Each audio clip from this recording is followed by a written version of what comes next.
करते हैं, क्या उस पानी को हम लोग अल्ट्रा फिल्ट्रेशन से फ़िल्टर क्यों नहीं कर सकते?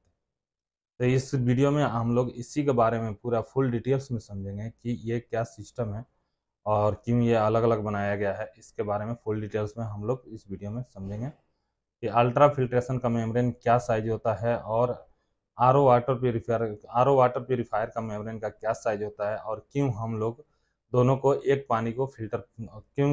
दोनों फ़िल्टरों से किसी एक पानी को फ़िल्टर क्यों नहीं कर सकते।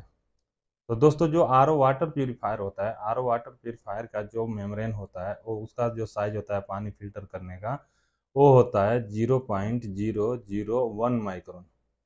दोस्तों, ये इतना छोटा होल होता है कि यहाँ से जो पानी फ़िल्टर हो जाता है, वो बिल्कुल प्योर होता है, क्योंकि ये बैक्टीरिया, डस्ट, मट्टी, सॉल्ट, इन सब के अलावा जो टीडीएस होता है, जिसको हम लोग बोलते हैं टोटल डिसॉल्व सॉलिड, ये उसको भी फ़िल्टर कर देता है। क्योंकि जो टीडीएस होता है दोस्तों, वो आरओ वाटर प्यूरीफायर का मेम्ब्रेन 90 टू 95% उसको रिड्यूस कर देता है, उसको कम कर देता है। और दोस्तों, उसमें एक और भी अलग मेम्ब्रेन आता है जिसको हम लोग बोलते हैं हाई टीडीएस मेम्ब्रेन। दोस्तों, ये मेम्ब्रेन जैसे कि 1000, 1500, 2000 टीडीएस है, तो उसको ये फ़िल्टर करता है, वहाँ पे उसको लगाया जाता है, क्योंकि जो नॉर्मल मेम्ब्रेन है, वो 90% से 95% भी और जो टीडीएस निकालता है, तो 1500 टीडीएस में और जो उसको लगाते हैं तो वो काम नहीं कर पाएगा, टीडीएस बहुत ज़्यादा रह जाता है, तो इसलिए वहाँ पर हम लोग हाई टीडीएस मेम्ब्रेन लगाते हैं। तो दोस्तों, इसके अंदर और भी बहुत फ़िल्टर लगे होते हैं आरओ वाटर प्यूरीफायर के अंदर, जैसे सेडिमेंट फ़िल्टर दोस्तों सेडिमेंट फ़िल्टर के अंदर जो होल होता है पानी फ़िल्टर करने का, उसका होल होता है 5 माइक्रोन का। दोस्तों, ये 5 माइक्रोन का होल सबसे पहले लगाया जाता है। दोस्तों, ये 5 माइक्रोन का फ़िल्टर सबसे पहले आरओ वाटर प्यूरीफायर में लगाया जाता है, जहाँ पे पानी फर्स्ट इंटर होता है। और ये इसीलिए लगाया जाता है कि पानी के अंदर मट्टी, डस्ट और कोई भी ऐसा 5 माइक्रोन से ऊपर इम्प्योरिटी है, उसको ये छान लेता है। तो इसलिए वहाँ पे लगाया जाता है सेडिमेंट फ़िल्टर दोस्तों। उसके बाद दोस्तों लगाया जाता है कार्बन फ़िल्टर। दोस्तों, ये कार्बन फ़िल्टर क्या काम करता है दोस्तों? जैसे कार्बन फ़िल्टर पानी के अंदर से स्मेल और पानी के अंदर से केमिकल्स को रिमूव करता है। दोस्तों, कभी भी और जो देखेंगे दोस्तों कभी भी हम लोग देखते हैं जैसे कि जो नगर निगम का पानी है, उसको फ़िल्टर किया जाता है, जो म्युनिसिपैलिटी का पानी है, उसको फ़िल्टर किया जाता है, उसको क्लोरिनाइज़ेशन किया जाता है, क्लोरीन द्वारा उसको क्लोरिनाइज़ेशन किया जाता है। तो उस क्लोरीन को भी ये रिमूव करता है जो कार्बन फ़िल्टर होता है, इसलिए हम लोग लगाते हैं प्री कार्बन फ़िल्टर। और ये प्री कार्बन फ़िल्टर लगाने के कई सारे फ़ायदे हैं, जैसे कि मेम्ब्रेन भी उससे ख़राब नहीं होता है और मेम्ब्रेन लॉन्ग टाइम तक चलता है और जो केमिकल उसके अंदर नहीं होता है। और पानी के अंदर जो ऑयली चीज़ होता है दोस्तों, जैसे कि जो ऑयली होता है, कभी-कभी हम लोग हाथ धोते हैं, ऑयली चीज़ आ जाता है हाथ में, ऐसा लगता है कि पानी साफ़ नहीं है, तो ये उसको भी ऑब्ज़र्व कर लेता है, तो ये कार्बन फ़िल्टर का ये काम होता है। दोस्तों, उसके बाद पानी जाता है मेन मेम्ब्रेन में, जहाँ पे पानी फ़िल्टर होता है, जो आरओ वाटर का प्यूरीफायर का मेन मेम्ब्रेन है, जिसको हम लोग बोलते हैं रिवर्स ऑस्मोसिस का मेम्ब्रेन। दोस्तों वहाँ का तो 0.0001 माइक्रोन होता है, वहाँ से पानी फ़िल्टर होता है, तो जाके वो प्योर होता है। लेकिन दोस्तों आरओ वाटर प्यूरीफायर का जो मेम्ब्रेन होता है, उसमें 2 पाइप निकला होता है, जैसे कि आउटलेट 2 टाइप का होता है। एक होता है फ़िल्टर पानी का और एक होता है वेस्ट पानी का। दोस्तों, वेस्ट पानी होता है, उसके अंदर लगा रहता है एफआर। एफआर दोस्तों इसीलिए लगाया जाता है कि पानी के प्रेशर को बना के रखने के लिए, क्योंकि अगर जो उसको हम लोग नहीं लगाते हैं दोस्तों, और जो एफआर को नहीं लगाते हैं, तो जो उसका ड्रेन लाइन होता है, वो बिल्कुल फ्री होता है। जब पानी का प्रेशर बूस्टर पंप से उसमें दिया जाएगा, तो पूरा पानी ड्रेन के ज़रिए बाहर हो जाएगा। तो वहाँ पर एफआर इसीलिए लगाया जाता है कि वो पानी का प्रेशर को बना के रखेगा, रोक के रखेगा, जिसके वजह से फ़िल्टर पानी निकलेगा। तो इसलिए वहाँ पर लगाया जाता है एफआर। और दोस्तों, इस एफआर को लगाने का कई तरीके हैं, जैसे कि पानी का इम्प्योरिटी कितना है और मेम्ब्रेन का जीपीडी कितना है, मोटर का जीपीडी कितना है, इन सब को देख के एफआर को लगाया जाता है। तो दोस्तों, ये एफआर ये काम करता है। और एफआर को और जो सही से आप नहीं लगाते हैं, जो उसका एक्चुअली सही साइज़ होता है और जो उसको आप नहीं लगाते हैं, तो ये बहुत बड़ा प्रॉब्लम खड़ा कर देता है। उससे क्या होता है, आपका मोटर जलने का चांसेस ज़्यादा रह जाता है और मेम्ब्रेन खराब होने का भी चांसेस ज़्यादा होता है। तो इसलिए एफआर को लगाया जाता है दोस्तों। और कम टीडीएस का पानी और जो आरओ वाटर प्यूरीफायर से फ़िल्टर करते हैं, जैसे बहुत कम टीडीएस का, जैसे 700 टीडीएस, 500 TDS, 600 TDS, 700 TDS का पानी अगर जो आप RO वाटर प्यूरिफायर से फिल्टर करते हैं तो वहाँ पे लगाना पड़ता है TDS कंट्रोलर। दोस्तों वो इसलिए TDS कंट्रोल लगाया जाता है क्योंकि और जो हम लोग उससे को क्योंकि क्योंकि हम लोग और जो 700-800 TDS का पानी फिल्टर करते हैं RO वाटर प्यूरिफायर से, तो TDS बिल्कुल कम हो जाता है। जैसे कि मैंने बताया कि 90 to 95% TDS कम कर देता है। तो TDS का रेंज 100 से नीचे आ जाता है, और जब TDS का रेंज 100 से नीचे आ जाता है तो ये हमारे बॉडी के लिए सही नहीं होता है, क्योंकि सबसे ज़्यादा पानी से मिलता है हम लोग को बॉडी को मिनरल, और क्योंकि सबसे ज़्यादा हम लोग बॉडी को पानी से मिनरल्स मिलता है, और इसी मिनरल्स को जो हम लोग कम कर देते हैं तो फिर ये हमारे बॉडी के लिए अच्छा नहीं होता है। तो इसलिए हम लोग वहाँ पे लगाते हैं TDS कंट्रोलर। दोस्तों ये TDS कंट्रोल कहाँ पे लगता है, जैसे कि जो बूस्टर पंप होता है और जो मेम्ब्रेन होता है, दोनों का बीच में एक टी लगाकर कनेक्शन दिया जाता है, और उसी कनेक्शन में एक TDS कंट्रोलर लगाया जाता है। दोस्तों इस TDS कंट्रोलर के बारे में मैं आप लोग को थोड़ा बता दूं कि ये TDS कंट्रोलर का मतलब क्या होता है, कि ये एक बल्ब है। ये कुछ भी नहीं करता है, ये सिर्फ पानी का प्रेशर को कम बेस करता है। जैसे एक नॉर्मल बल्ब होता है, उसी तरह से ये TDS कंट्रोलर भी होता है। तो एक्चुअली जो रॉ वाटर का TDS है, जैसे कि रॉ वाटर का TDS और जो 600 है, तो उसी TDS को लेके कुछ परसेंटेज में ये मिक्स करता है फिल्टर पानी में। जैसे कि फिल्टर पानी का और जो TDS 50 है, तो उसको हम लोग को 100 के ऊपर लेके आना है।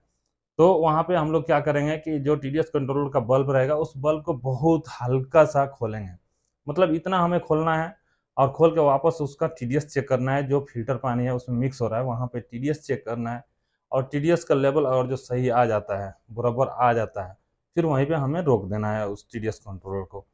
तो TDS कंट्रोल को इसीलिए लगाया जाता है कि जो रॉ वाटर का पानी है, उस रॉ वाटर का पानी को, जो ज़्यादा TDS का पानी है, उसको लाके वापस फिल्टर पानी में मिक्स करके TDS को बढ़ाना है। लेकिन दोस्तों यहाँ पर एक और प्रॉब्लम शुरू हो जाता है। दोस्तों ये कौन सा प्रॉब्लम शुरू हो जाता है, जैसे कि जो रॉ वाटर के पानी को हम लोग फिल्टर करते हैं मेम्ब्रेन से, वो उसमें इम्प्यूरिटी जो रहता है उसको निकालते हैं, लेकिन वापस हम लोग उसी पानी को बाईपास देके और वापस फिल्टर पानी में मिक्स करते हैं। तो ये सही नहीं होता है। ये सही इसलिए नहीं होता है क्योंकि वो ऑलरेडी इम्प्योर वाटर है। TDS तो बढ़ेगा, लेकिन उसके साथ में इम्प्योरिटी भी बढ़ता है, तो इसलिए हमें वहाँ पर TDS कंट्रोल लगाया जाता है। लेकिन TDS कंट्रोल के साथ में, जैसे कि बेस्ट तरीका क्या है, TDS कंट्रोल के साथ में UF का मेम्ब्रेन लगाया जाता है। दोस्तों UF का मेम्ब्रेन छोटा साइज भी आता है और बड़ा साइज भी आता है। तो बड़ा साइज के बारे में इस वीडियो में हम लोग ने लेकिन बड़ा साइज के बारे में हम लोग अलग लेकिन बड़ा साइज के बारे में हम लोग बाद में समझेंगे। जैसे कि अभी हम लोग समझते हैं छोटा साइज के बारे में, जो RO वाटर प्यूरिफायर में लगाया जाता है। दोस्तों RO वाटर प्यूरिफायर में जो मेम्ब्रेन लगाया जाता है अल्ट्रा फिल्ट्रेशन का, वो छोटे साइज का होता है, 4 इंच का होता है, और उसको लगाया जाता है TDS का पहले। दोस्तों TDS का पहले इसीलिए लगाया जाता है कि वो भी पानी को फिल्टर करेगा। अब उसका फिल्टर करने का जो होल है, जिसको पोर साइज बोलते हैं हम लोग, तो उस होल जहाँ से जिस होल से पानी फिल्टर होता है, उस होल का साइज होता है 0.01 माइक्रोन। दोस्तों ये इतना मतलब छोटा होल होता है कि यहाँ से पानी जो फिल्टर होता है, वहाँ से इम्प्यूरिटी निकल जाता है। वहाँ पे बचता है क्या, सिर्फ TDS बचता है दोस्तों। और उस TDS जितना भी हो पानी के अंदर, और जो TDS 600 है या 500 है या 700 है या 800 है, जितना भी TDS होगा उतना ही TDS वो देगा। TDS कम नहीं करता है, वो सिर्फ इम्प्यूरिटी को निकालता है। तो दोस्तों तो दोस्तों अल्ट्रा तो दोस्तों TDS कंट्रोलर का पहले अल्ट्रा फिल्ट्रेशन का मेम्ब्रेन को फिक्स किया जाता है, और फिर उसी पानी को लाके RO वाटर प्यूरिफायर के मेम्ब्रेन में लगाया जाता है। और जब RO वाटर प्यूरिफायर का जो मेम्ब्रेन है, जहाँ पानी फिल्टर होता है, वहाँ पे लगा के TDS को एडजस्ट कर दिया जाता है। तो ये तरीका सही होता है RO वाटर प्यूरिफायर से पानी फिल्टर करके और TDS को कंट्रोल करना। तो कभी भी आप लोग कोशिश करें कि, और जो आप लोग RO वाटर प्यूरिफायर से पानी को फिल्टर कर रहे हैं, तो कोशिश करें ज़्यादा से ज़्यादा अच्छे तरीके से आप लोग पानी को फिल्टर करके और TDS को मेंटेन रखें। और कभी भी आप लोग और जो RO वाटर प्यूरिफायर से पानी को फिल्टर करते हैं, तो TDS को बिल्कुल चेक करें और pH को बिल्कुल चेक करें। क्योंकि दोस्तों जो pH होता है, जिसको हम लोग बोलते हैं पोटेंशियल ऑफ हाइड्रोजन, दोस्तों ये 1 से लेकर 14 तक का मेजरमेंट में आता है, और इसमें न्यूट्रल होता है 7। दोस्तों 7 के नीचे आता है और जो पानी जैसे 6, 5, 4, 3 इस तरह का आता है, तो उसको हम लोग बोलते हैं एसिडिक वाटर। और दोस्तों 7 के ऊपर जाता है, जैसे कि 8, 9, 10 इस तरह से जाता है, तो उसको हम लोग बोलते हैं अल्कालाइन वाटर। लेकिन दोस्तों ये जरूरी नहीं है कि हम लोग को लेकिन दोस्तों ये जरूरी नहीं है कि हम लोग अल्कालाइन अल लेकिन दोस्तों ये जरूरी नहीं है कि हम लोग अल्कालाइन पानी को ज़्यादा ज़्यादा मात्रा में पी सकते हैं। ज़्यादा नंबर में पी सकते हैं, जैसे कि 10, 11, 12 अल्कलाइन हो गया, तो ये हम लोग नहीं पी सकते। ये हमारे बॉडी के लिए भी इतना इतना सूटेबल नहीं होगा। तो ज़्यादा से ज़्यादा अगर जो 7.4, 7.6, 8 इस तरह से हम लोग उसका पानी अल्कलाइन बना के पी सकते हैं। लेकिन और जो आप लोग नेचुरल तरीके से इतना बना सकते हैं तो ज़्यादा बेस्ट होगा, ज़्यादा अच्छा होगा। तो इसलिए पीएच को भी चेक करना चाहिए। दोस्तों टीडीएस को भी चेक करना चाहिए, जिसको बोलते हैं हम लोग टोटल डिज़ॉल्व ऑफ सॉलिड। दोस्तों इसके बाद में हम लोग समझ लेते हैं अल्ट्रा फिल्ट्रेशन के बारे में। दोस्तों अल्ट्रा फिल्ट्रेशन का जो मेम्ब्रेन होता है, दोस्तों अल्ट्रा फिल्ट्रेशन का जो मेम्ब्रेन होता है उसका 0.01 माइक्रोन उसका होल होता है, पोर साइज होता है, जिससे पानी फिल्टर होता है, जैसे कि मैंने छोटे मेम्ब्रेन के बारे में बताया। तो दोस्तों इसी साइज का ए भी होता है, लेकिन इसके साथ में दोस्तों यूवी भी लगाया जाता है और सेडिमेंट फिल्टर भी लगाया जाता है और बैक्टीरिया फिल्टर भी लगाया जाता है और कार्बन फिल्टर भी लगाया जाता है। लेकिन बैक्टीरिया फिल्टर ऑप्शनल है, और जो आप यूवी लगाते हैं तो आपको ज़रूरत नहीं है बैक्टीरिया फिल्टर लगाने का, लेकिन आप चाहे तो लगा सकते हैं। एक तरीका बेस्ट होता है। तो दोस्तों जैसे बताया मैं सेडिमेंट फ़िल्टर कैसे काम करता है, सेम उसी तरह से काम करेगा सेडिमेंट फ़िल्टर। उसके बाद में दोस्तों ज जो उसके बाद में दोस्तों जो कार्बन फ़िल्टर है, वो कार्बन फ़िल्टर उसी तरीके से काम करेगा दोस्तों। उसके बाद में हम लोग उसमें लगाते हैं जो बैक्टीरिया फ़िल्टर, वो बैक्टीरिया फ़िल्टर लगाते हैं तो बैक्टीरिया फ़िल्टर भी उसी तरह से काम करेगा। और दोस्तों इन फ़िल्टरों का ज इन इन और दोस्तों इन फ़िल्टरों को चेक करना बिल्कुल ज़रूरी है, क्योंकि इसको चेक करने के लिए सबसे पहले मालूम होना चाहिए कि पानी का इम्प्योरिटी क्या है। क्योंकि पानी का इम्प्योरिटी के ऊपर डिपेंड होता है और पानी का यूज़ के ऊपर डिपेंड हो जाता है कि आप कितना पानी यूज़ करते हैं डेली बेसिस पे, और उसके हिसाब से आपको सेडिमेंट फ़िल्टर को चेंज करना पड़ता है। सेडिमेंट फ़िल्टर सबसे ज़्यादा चेंज होता है, क्योंकि मेन सेडिमेंटी फ़िल्टर होता है जिसके अंदर मट्टी, सॉल्ट, रेत इस तरह का कुछ भी इम्प्योरिटी आता है तो वो सबसे पहले सेडिमेंट फ़िल्टर में आता है, इसलिए सेडिमेंट फ़िल्टर सबसे ज़्यादा गंदा होता है। तो इसलिए सेडिमेंट फ़िल्टर को टाइम टू टाइम और जो आप चेंज करते हैं, तो आपका जो कोई भी आरओ वाटर प्यूरीफायर हो, चाहे अल्ट्रा फ़िल्ट्रेशन हो, चाहे माइक्रो फ़िल्ट्रेशन हो, चाहे नैनो फ़िल्ट्रेशन हो, कोई भी फ़िल्ट्रेशन हो, उसका लास्टिंग थोड़ा-सा बढ़ जाता है, क्योंकि ये सेडिमेंट फ़िल्टर उस सबसे ज़्यादा गंदा होता है, और जो वहाँ से इम्प्योरिटी पार होता है तो फिर जाके आपका इफ़ेक्ट करता है मेम्ब्रेन पे भी, और आपका कार्बन फ़िल्टर भी खराब होता है और आपका बैक्टीरिया फ़िल्टर भी खराब होता है। तो इसलिए आपको सेडिमेंट फ़िल्टर को चेक करना चाहिए बार-बार, और आपको चेंज करना चाहिए टाइम टू टाइम। तो इससे आपका मेम्ब्रेन का लाइफ बढ़ जाता है, क्योंकि दोस्तों मेम्ब्रेन कैसा होता है, जैसे कि मेम्ब्रेन के ऊपर ज़्यादा अगर जो मट्टी जाके जमता है या उसका प्रोबाइली जमता है या केमिकल जाता है तो क्या होता है, उसका पोर साइज़ बंद कर देता है। और दोस्तों जब उसका पोर साइज़ बंद हो जाता है तो पोर साइज़ बंद होने के टाइम में क्या होता है, प्रेशर जो देता है पंप, जैसे कि जो पंप रहता है आरओ वाटर प्यूरीफायर का जो पंप है, वो मेम्ब्रेन के ऊपर जब प्रेशर देता है तो उस टाइम में पानी पास नहीं होता है। पानी पास ना होने की वजह से जो इम्प्योरिटी है वो वहाँ पे मेम्ब्रेन में जम जाता है, और में कुछ में इम्प्योरिटी जाके एफआर में जम जाता है।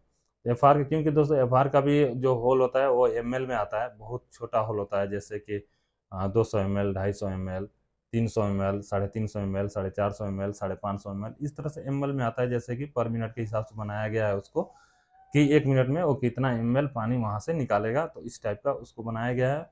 तो वहाँ पे और जो इम्प्योरिटी जाता है तो फिर आपका एफआर भी जाम कर देगा, आपका आरओ वाटर प्यूरीफायर का मेम्ब्रेन भी जाम कर देगा, और आरओ वाटर प्यूरीफायर का मोटर जो होता है, जो मेन चीज़ होता है पंप, जो बूस्टर जिसको हम लोग बोलते हैं बूस्टर पंप, वो प्रेशर देता है, वो भी आपका जलने का चांसेस ज़्यादा रहता है।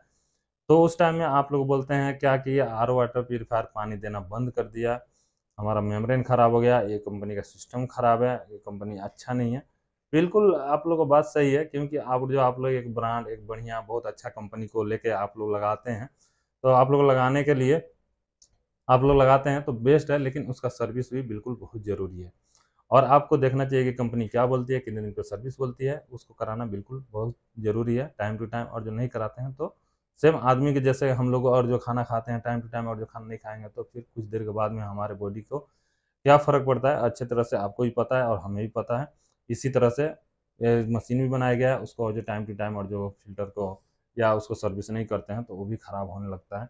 तो इसी तरह से दोस्तों अल्ट्रा फ़िल्ट्रेशन का मेम्ब्रेन हो, या तो दोस्तों इसी तरह से अल्ट्रा फ़िल्ट्रेशन का सेडिमेंट फ़िल्टर हो, या आरओ वाटर प्यूरीफायर का सेडिमेंट फ़िल्टर हो, या माइक्रो फ़िल्ट्रेशन का सेडिमेंट फ़िल्टर हो, या नैनो फ़िल्ट्रेशन का सेडिमेंट फ़िल्टर हो, इनमें से कोई भी सेडिमेंट फ़िल्टर हो उसको और जो आप टाइम टू टाइम चेंज करते हैं तो ये आपके आरओ वाटर प्यूरीफायर के लिए सबसे बेस्ट होगा, क्योंकि लॉन्ग टाइम तक चलेगा। तो दोस्तों इसी तरह से होता है आपका जो अल्ट्रा फिल्ट्रेशन का मेम्ब्रेन, इसी तरह से काम करता है दोस्तों। अल्ट्रा फिल्ट्रेशन का मेम्ब्रेन आप ग्रेविटी द्वारा भी पानी फिल्टर करता है, जैसे कि और जो टैंक में आपका पानी है, जैसे कि छत के ऊपर आपने लगा रखा है टैंक, वहाँ का जो ग्रेविटी द्वारा पानी आएगा तो उससे भी पानी फिल्टर होता है। और जो म्यूनसिपैलिटी का पानी हो या नगर निगम का पानी हो, उसका जो प्रेशर आता है उससे भी पानी उससे फिल्टर होता है, उसका मेम्ब्रेन निकल जाता है। आप चाहें तो मोटर भी लगा सकते हैं, ये ऑप्शनल है, ऐसा नहीं है। तो ओके दोस्तों, लेकिन दोस्तों उसको हम लोग जो अल्ट्रा लेकिन दोस्तों जो आर लेकिन दोस्तों जो अल्ट्रा फिल्ट्रेशन का मेम्ब्रेन होता है दोस्तों, ये अल्ट्रा फिल्ट्रेशन का मेम्ब्रेन ये टीडीएस को कम नहीं करता है। ये क्यों नहीं कम करता है? क्योंकि जो टीडीएस होता है, टीडीएस सिर्फ आरओ वाटर प्यूरिफायर का मेम्ब्रेन ही कम कर सकता है। ये सिर्फ अल्ट्रा फिल्ट्रेशन सिस्टम में दोस्तों, ये अल्ट्रा फिल्ट्रेशन सिस्टम का मेम्ब्रेन टीडीएस को कम नहीं करता है। ये सिर्फ इम्प्यूरिटी को दोस्तों ये सिर्फ इम्प्यूरिटी को कम करता है, और जिसमें बैक्टीरिया है, जंप है, इन लोग को ये फिल्टर कर देता है। लेकिन दोस्तों जो आरओ वाटर प्यूरिफायर होता है, आरओ वाटर प्यूरिफायर का जब हम लोग फिल्टर करते हैं मेम्ब्रेन से, तो कभी कभी क्या होता है, उसका जो मिनरल्स है कम हो जाते हैं, और उसका जो पीएच है वो भी कम हो जाता है। पीएच का मतलब पोटेंशियल ऑफ हाइड्रोजन, यानी पानी एसिडिक हो जाता है। तो जब पानी दोस्तों एसिडिक हो जाता है तो उस टाइम में हमें ज़रूरत पड़ता है मिनरल्स फिल्टर का। दोस्तों मिनरल्स फिल्टर कहाँ पे लगाते हैं, किस तरह से लगाते हैं? जैसे कि जो पीएच है, पीएच बहुत कम और जो पीएच कम है, जैसे बिल्कुल एसिडिक पानी बहुत थोड़ा सा है, जैसे कि 6.8 है, 6.9 है, तो इस तरह से वहाँ पे हम लोग मिनरल्स फिल्टर लगा के और पीएच को एडजस्ट कर सकते हैं। ओके दोस्तों, लेकिन दोस्तों अगर जो हम लोग लेकिन दोस्तों अगर जो पीएच बहुत ज़्यादा डाउन है, जैसे कि पानी एसिडिक 6 है और 5 है और 4 है, इस तरह से, और जो एसिडिक है, तो वहाँ पे हम लोग को लगाना पड़ता है अल्कालाइन फ़िल्टर दोस्तों। ये भी, और जो दोस्तों ये अल्कालाइन फ़िल्टर भी बनाया हुआ है, एडिशनल ऐड किया जाता है।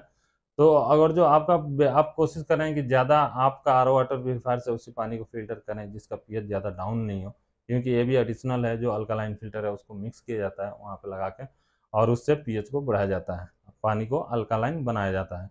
ओके दोस्तों, तो इससे बचने के लिए सबसे बेस्ट सही तरीका यही है कि, और जो आपका टीडीएस कम है अगर जो आपका टीडीएस कम है तो आपको आपको अल्ट्रा फिल्ट्रेशन को यूज़ करना चाहिए। लेकिन टीडीएस ज़्यादा है तो फिर आपको आरओ वाटर प्यूरीफायर को ही यूज़ करना चाहिए। लेकिन दोस्तों आप और जो चाहें तो आप आरओ वाटर प्यूरीफायर से टीडीएस को कम कर सकते हैं, और फिर आप अल्ट्रा फिल्ट्रेशन का मेम्ब्रेन जहाँ पे टीडीएस कंट्रोल रहता है वहाँ से लगा के आप मेंटेन कर सकते हैं, और बेस्ट अच्छे तरीके से मेंटेन कर सकते हैं। ओके दोस्तों, तो दोस्तों इन फ़िल्टरों के बारे में इतना ही। लेकिन दोस्तों मैं अब बता दूँ आप लोगों को कि जैसे कि जो मेम्ब्रेन होता है आरओ का, उसको जीपीटी में आता है, जैसे कि 80 जीपीटी, 100 जीपीटी, 150 जीपीटी, 200 जीपीटी, दोस्तों इस तरह का जीपीटी में आता है। और उसी तरह से जो बूस्टर पंप होता है वो भी जीपीटी में आता है। तो दोस्तों इसमें क्या होता है कि जैसे कि, और जो आपने लगा लिया 100 जीपीटी का मेम दोस्तों इसमें आपने लगा लिया 100 जीपीटी का मेम्ब्रेन दोस्तों इसमें आपने लगा लिया 100 जीबीटी का मेम्ब्रेन दोस्तों इसमें आपने लगा दिया 100 जीबीटी का मेम्ब्रेन और 125 150 का, और जो बूस्टर पंप लगाए थे, तो वहाँ पे आपका प्रेशर बढ़ने का चांसेस ज़्यादा रहता है और अच्छा उसको कम्बिनेशन माना जाता है। तो इस तरह से, और जो आपने लगा दिया 100 जीबीटी का बूस्टर पंप और 80 जीबीटी का मेम्ब्रेन, तो इस तरह से लगा के आप अपने एफआर को सही से चूज कर सकते हैं कि कौन सा एफआर उसके अंदर सही आएगा और आपके पानी का टीडीएस कितना है। लेकिन दोस्तों इसी के अंदर देखा जाता है इम्प्योरिटी पानी का, कि पानी का इम्प्योरिटी क्या है। दोस्तों पानी का इम्प्योरिटी कितना है, तो दोस्तों पानी का इम्प्योरिटी अगर बहुत ज़्यादा है तो फिर वहाँ पे आपको एफआर का साइज बढ़ाना पड़ेगा। जैसे कि 100 जीबीटी का अगर आपने बूस्टर पंप लगा दिया तो 100 जीबीटी का आपको मेम्ब्रेन भी लगाना चाहिए, क्योंकि उसके अंदर से पानी ज़्यादा वेस्ट होगा और कम पानी फिल्टर निकलेगा। और आपको एफआर को भी सही से चूज करना चाहिए कि आपका एफआर का साइज क्या है, क्योंकि दोस्तों ये एफआर का साइज और जो छोटा आपने लगा दिया तो इम्प्योरिटी पूरा उधर से निकलेगा नहीं, जो एफआर का एमएल होता है वहाँ से निकलेगा नहीं, और नहीं निकलेगा तो इसके में आपको प्रॉब्लम खड़ा हो जाएगा, बहुत ज़्यादा प्रॉब्लम खड़ा हो जाएगा, क्योंकि आपका एफआर चोकअप हो जाएगा, आपका मेम्ब्रेन चोकअप हो जाएगा और बूस्टर पंप जलने का चांसेस ज़्यादा रहेगा और बूस्टर पंप भी जल सकता है। तो इस तरह से दोस्तों आप लोग अपने वाटर प्यूरीफायर को अच्छे से केयर कर सकते हैं। और दोस्तों इसके अंदर एक और फिल्टर आता है जिसको हम लोग बोलते हैं कॉपर फिल्टर, तो ये एडिशनल है दोस्तों, इसको चाहे तो आप लोग ऐड कर सकते हैं। लेकिन पानी के अंदर सबसे ज़रूरी होता है टीडीएस और सबसे ज़रूरी होता है पीएच। इसी को सही करने के लिए हम लोग यूज़ करते हैं, चाहे अल्ट्रा फिल्ट्रेशन हो चाहे माइक्रो फिल्ट्रेशन हो, चाहे नैनो फिल्ट्रेशन हो, चाहे अल्ट्रा फिल्ट्रेशन हो। तो इन सबको हम लोग यूज़ करते हैं इसी के लिए। ओके दोस्तों, पानी को पीएच के लिए और पानी को टीडीएस के लिए। तो इस तरह से आप लोग अपने वाटर प्यूरीफायर से पानी को फ़िल्टर कर सकते हैं और टीडीएस को कंट्रोल कर सकते हैं और अल्ट्रा फिल्ट्रेशन से भी पानी को फ़िल्टर कर सकते हैं। लेकिन दोस्तों इसके अंदर और भी बहुत सारे अलग-अलग फ़िल्टर लगते हैं, उनके बारे में बात करेंगे। और दोस्तों इसके अंदर एक और चीज़ लगता है जिसको सबसे ज़्यादा, जो आरओ वाटर प्यूरीफायर में लगता है, जो सबसे ज़्यादा महत्व रखता है, उसमें जिसको हम लोग बोलते हैं एलपीएस, तो जैसे लो प्रेशर स्विच।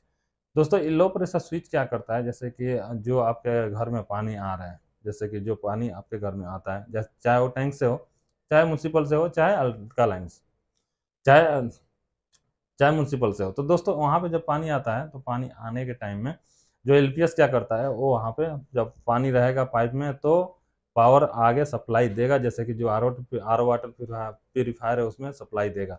लेकिन दोस्तों अगर जो पानी नहीं रहेगा तो एलपीएस क्या करता है, लो प्रेशर स्विच, ये पावर को कट ऑफ कर देता है, यानी सेंसर होता है उसके अंदर, ये सेंसर पावर को कट ऑफ कर देता है, जिसकी वजह से आपका जो आरओ वाटर प्यूरीफायर है वो ख़राब नहीं होता है। जैसे मोटर है उसके अंदर, वो चलता नहीं है, कंटिन्यूली चलता है।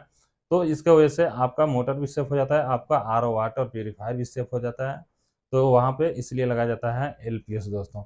और दोस्तों और भी उसके अंदर बहुत सारे अलग-अलग ऐसे पार्ट्स लगे होते हैं जिनका अलग-अलग काम होता है, तो उसके बारे में भी हम लोग दूसरे वीडियो में समझेंगे कि उसका क्या सिस्टम है और क्या उसका काम है।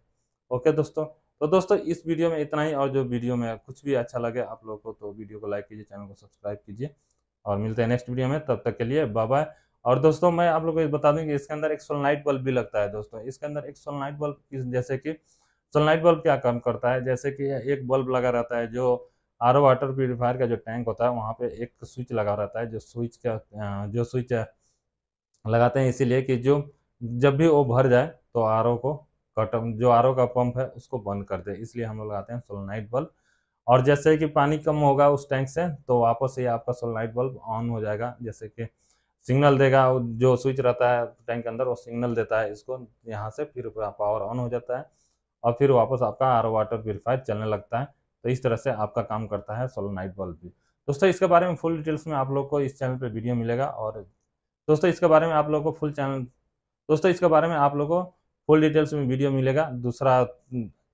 दोस्तों तो दोस्तों इसके बारे में आप लोगों को फुल डिटेल्स में वीडियो इसी चैनल पे मिलेगा। तो दोस्तों वीडियो को लाइक कीजिए, चैनल को सब्सक्राइब कीजिए। मिलते हैं नेक्स्ट वीडियो में, तब तक के लिए बाय बाय।